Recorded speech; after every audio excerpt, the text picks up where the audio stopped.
Beli franchise kopi, pasti untung, yakin.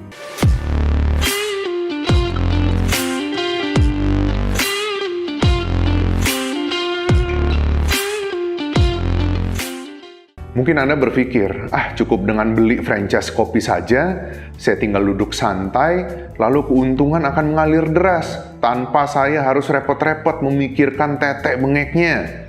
Apa iya? Pernah nggak Anda lihat franchise kopi, ya, misalkan ada kopi merek A, franchise-nya banyak tuh, ada di sini, ada di sini, ada di sini. Pernah nggak Anda lihat franchise kopi yang tempatnya itu sepi? Ya, sepi lalu lama-lama akhirnya tutup.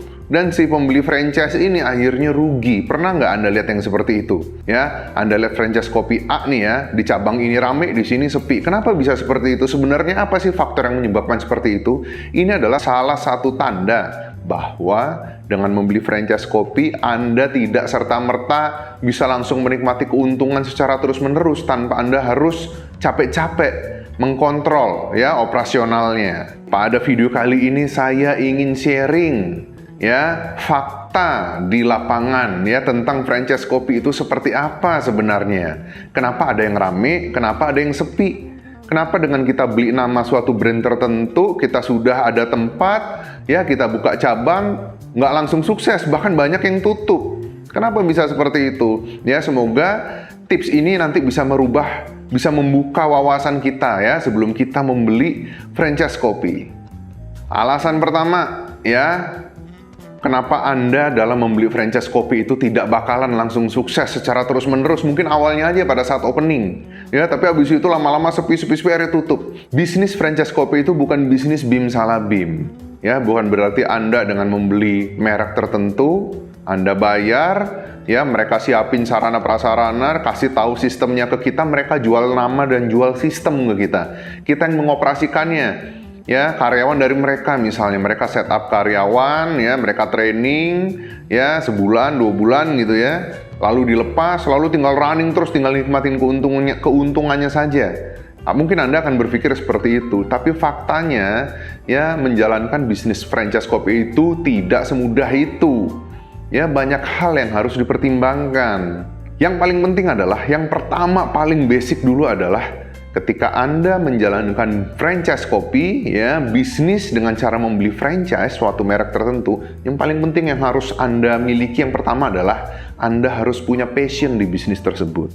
Passion itu Anda artinya punya hasrat, ya, punya keinginan, ya, Anda merasa senang menjalankan bisnis tersebut. Bukan berarti di otak Anda hanya memikirkan keuntungan. Anda hanya memikirkan uang, dan uang. Saya beli franchise kopi sekian ratus juta, nanti keuntungannya sekian, saya tinggal duduk, saya menikmati saja. Tidak bisa seperti itu. Tidak semudah itu, Ferguson. Kalau Anda tidak punya passion, ya, di franchise yang Anda beli, saya jamin. Franchise yang Anda beli tidak lama, ya paling lama setahun juga pasti akan sepi. Dan akhirnya tutup kalau Anda tidak punya kuat modal. Kalaupun Anda punya kuat modal, Anda akan nutupin kerugiannya terus. Ya, ini sudah banyak terjadi. Rahasia pertama adalah kalau Anda mau beli franchise kopi, pastikan bahwa Anda sudah punya passion di bisnis kopi tersebut. Rahasia kedua, ya, Anda harus jago manajemen dan operasional. Manajemen dan operasional ini apa? Ya, salah satunya yang paling penting itu adalah controlling. Anda sebagai owner, Anda harus memiliki kontrol yang kuat terhadap SDM di cabang tempat Anda buka franchise tersebut. Misalkan si franchisor atau pemilik merek yang mentraining SDM Anda selama seminggu, 2 minggu misalnya sebelum opening gitu ya. Terus akhirnya Anda opening. Tidak semua SDM itu memiliki kualitas, ya, disiplin, ya, tingkat kesadaran dan inisiatif yang tinggi. Bisa aja mereka hanya konsisten di sebulan pertama. Kalau Anda tidak memiliki controlling yang kuat, Anda tidak rajin-rajin datang ke cabang tempat Anda beli franchise-nya, ya, di toko tempat Anda buka, saya jamin deh, ya, nanti SDM Anda lama-lama akan memble yang akhirnya akan berakibat ke kualitas penyajian menu dan pelayanan yang berbeda dengan cabang yang lainnya. Jadi kesimpulan yang kedua adalah Anda harus jago manajemen dan operasional, terutama di controlling. Rahasia ketiga, ya, Anda harus siap rugi, Anda harus memiliki mental bisnis yang tangguh, Anda harus mau capek, Anda harus mau rugi waktu, tenaga, dan biaya untuk mengkontrol, untuk mengawasi, untuk terjun langsung, untuk melihat, oke, Anda sudah punya sistem dari si franchisor.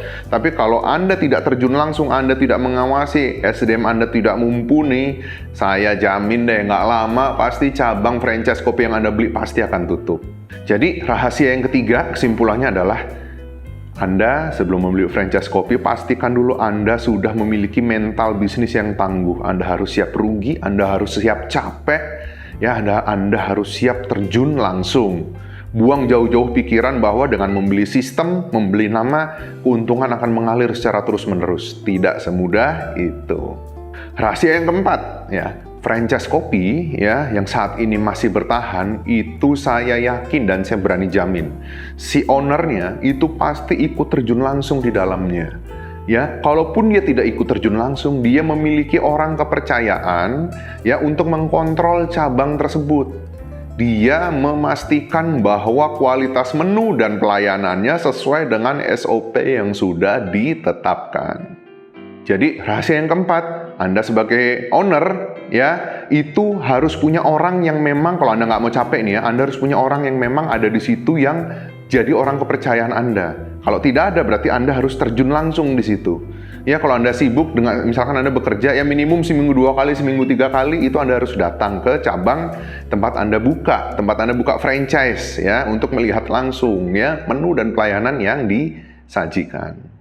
Rahasia yang kelima, franchise kopi yang masih berjalan, itu saya yakin dan saya jamin si owner atau si pemiliknya ikut membantu di bagian promosi dan marketing. Jadi kita sebagai franchisee itu adalah yang membeli franchise dari merek tertentu gitu ya. Kita mengeluarkan duit untuk beli nama dan sistem. Itu kita jangan lepas tangan terhadap promosi dan marketing. Ya, kita sebagai owner itu kita harus ikut membantu, kerja keras membantu cabang yang kita buka ini agar rame dengan cara melakukan promosi dan marketing ya, baik itu secara offline maupun online melalui sosial media. Jadi Anda sebagai owner juga harus ikut capek, karena kalau Anda santai-santai aja itu biasanya nggak akan bertahan lama. Jadi rahasia yang kelima adalah Anda sebagai pemilik atau owner ikut melakukan promosi dan marketing ya secara konsisten. Rahasia yang keenam ya, Anda pernah nggak sih nyoba ini? Franchise kopi merek A di cabang sini rasanya enak, di cabang yang satu lagi rasanya beda, kurang enak. Kenapa bisa kayak gitu? Ya, saya jamin yang cabangnya enak ini dia controllingnya kuat. Yang cabangnya nggak enak, itu biasanya controllingnya lemah dari si owner. Akhirnya SDM-nya kerjanya asal-asalan. Kenapa ada cabang yang bisa bertahan dan kenapa ada cabang yang akhirnya tutup? Itu karena si owner tidak mau capek, si owner tidak mau ikut terjun langsung di dalamnya. Oke, nggak mau ikut terjun langsung nggak apa-apa, tapi minimum Anda harus punya orang yang mumpuni. Anda harus punya orang yang memang bisa mengelola cabang tersebut dengan baik. Bisa juga faktor keenam ini karena lokasi. Tapi lokasi untuk saat ini tuh sudah menjadi faktor kegagalan yang sangat kecil. Kenapa? Karena sekarang udah eranya order via online.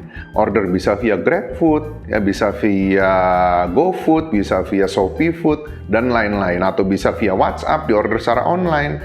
Ya, jadi lokasi tidak menjadi batasan. Jadi kalau Anda mengeluh, ya, kenapa tempat saya tutup karena lokasi? Sebenarnya bukan karena lokasi, itu karena Anda sebagai owner malas. Malas apa? Malas kontrol, ya, malas gerak, malas datang, ya, tidak mau capek, tidak mau rugi waktu, pengennya hanya menikmati keuntungan. Yang ada di otaknya hanya untung, dan untung, tanpa memikirkan resiko, tanpa memikirkan manajemen dan operasional di dalamnya. Yang paling penting tanpa memikirkan controllingnya. Oke, jadi kesimpulan nomor 6, ya, kenapa ada cafe, ada franchise, ya, yang tetap bertahan dan akhirnya tutup, itu karena mereka menyajikan, ya, menu dan pelayanan yang buruk, yang tidak sesuai dengan SOP. Lagi-lagi, kenapa bisa buruk, tidak sesuai dengan SOP, ya, itu karena controlling yang lemah dari si owner. Semoga informasi ini dapat menambah wawasan Anda, ya, sebelum Anda memutuskan untuk membeli franchise kopi merek tertentu. Ya, sekali lagi saya ingatkan, bukan berarti ketika Anda memilih ya franchise kopi merek A yang sudah terkenal Anda buka lalu Anda pasti rame, pasti sukses, pasti untung terus-menerus. Itu tidak seperti itu. Faktanya, Anda sebagai owner harus ikut terjun langsung, harus memiliki kontrol yang kuat. Jika Anda tidak mau terjun langsung, minimum Anda harus punya orang kepercayaan yang mumpuni untuk mengontrol tempat tersebut. Jangan percaya 100% terhadap SDM yang Anda punya, yang sudah di-training oleh franchisor atau pemilik merek. Anda lepas begitu saja, jangan percaya seperti itu ya, jangan percaya begitu saja. Ya, jika Anda main percaya, Anda lepas ya, Anda lemah controlling, saya jamin tempat Anda tidak akan bertahan lama. Jadi, Anda sebagai owner, Anda harus mau ikut capek, Anda harus ikut mau rugi waktu, tenaga, dan biaya, Anda harus memiliki mental bisnis yang tangguh, Anda harus siap rugi, yang tadi saya bilang. Yang paling penting di antara semuanya, controlling, lagi-lagi controlling. Kita ngomong F&B, kita ngomongin controlling. Ya, bikin SOP itu mudah. Ya, bikin menu itu nggak susah, bikin menu enak tuh sekarang sumber informasinya banyak, tapi controlling itu adalah hal yang paling berat. Fokus ke controlling, maka insya Allah bisnis F&B Anda, bisnis franchise kopi Anda, kedai kopi atau kafe Anda akan terus berkembang. Oke, itu saja untuk video kali ini. Semoga video ini bermanfaat dan dapat menambah wawasan kita. Jika Anda ingin berinteraksi langsung dengan saya, Anda bisa follow Instagram saya di togu.jpw. Jangan lupa support terus channel YouTube JPW Indonesia dengan memberikan like dan subscribe. Terima kasih.